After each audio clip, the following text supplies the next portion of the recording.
কয় বছরের জমির খাজনা বকেয়া থাকলে সরকার আপনার জমি খাস করতে পারে বা নিলামে তুলতে পারে, বা কখন একজন ভূমি মালিকের বিরুদ্ধে রেন্ট সার্টিফিকেট মামলা দায়ের করতে পারে?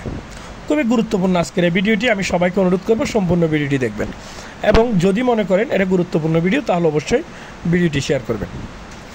প্রথমত, কিছুদিন আগে বাংলাদেশের একটি জেলা, ফেনী জেলার একটা উপজেলার একটি গণবিজ্ঞপ্তি প্রকাশ করেছে বাংলাদেশ ভূমি মন্ত্রণালয়। বাংলাদেশ ভূমি মন্ত্রণালয় এই বিজ্ঞপ্তিতে উল্লেখ করেছে যে যদি 3 বছর খাজনা বকেয়া থাকে তাহলে একজন ভূমি মালিকের বিরুদ্ধে রেন্ট সার্টিফিকেট মামলা দায়ের করা হবে। তাহলে খাস কখন করবে বা নিলাম কখন হবে? কয় বছরে খাজনা বাকি থাকলে নিলাম বা আপনার জমি খাস করতে পারে?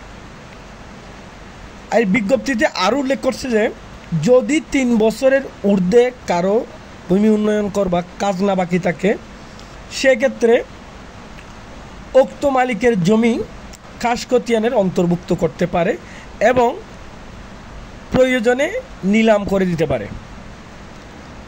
মূলত এই বিষয়টি শেয়ার করার একমাত্র কারণ হচ্ছে আমরা প্রতি বছরে কিন্তু খাজনা পরিশোধ করি না, অবহেলা করে বা আমরা সময় সংক্ষিপ্ততার কারণে আমরা কিন্তু এই ভূমি উন্নয়ন কর বা খাজনা পরিশোধ করি না।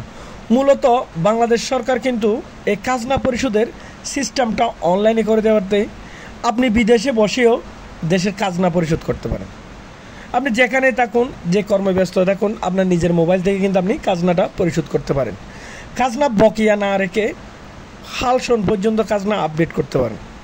সুতরাং একটা বিষয়, যখন আপনার জমিটা আপনি প্রতি বছর খাজনা পরিশোধ করবেন, তখন কিন্তু এই খাজনা পরিশোধের রসিদটা কিন্তু যেই দাখিলা যেটা বলি আমরা, এই দাখিলাও কিন্তু আপনার জমির মালিকানা প্রমাণের ক্ষেত্রে অনেক বড় ভূমিকা পালন করে।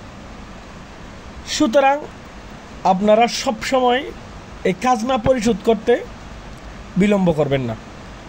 আর এই খাজনা পরিশোধ করার ফলে দেশের বিভিন্ন উন্নয়নমূলক কর্মকাণ্ডেও কিন্তু আপনি একজন অংশীদার হিসেবে দাবি করতে পারেন, কারণ আপনি গভর্নমেন্টকে ট্যাক্স বা কর প্রতি বছর যদি নিয়মিত আদায় করেন, সেক্ষেত্রে আপনার এই ট্যাক্স বা করের টাকায় বাংলাদেশ সরকার বিভিন্ন উন্নয়নমূলক কর্মকাণ্ড সম্পাদন করতে পারে।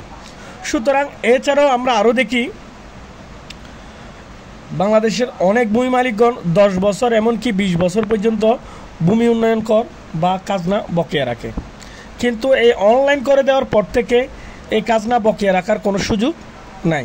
আপনার 3 বছরের মধ্যে যদি খাজনা পরিশোধ না করেন, আপনার বিরুদ্ধে রেন্ট সার্টিফিকেট মামলা হবে।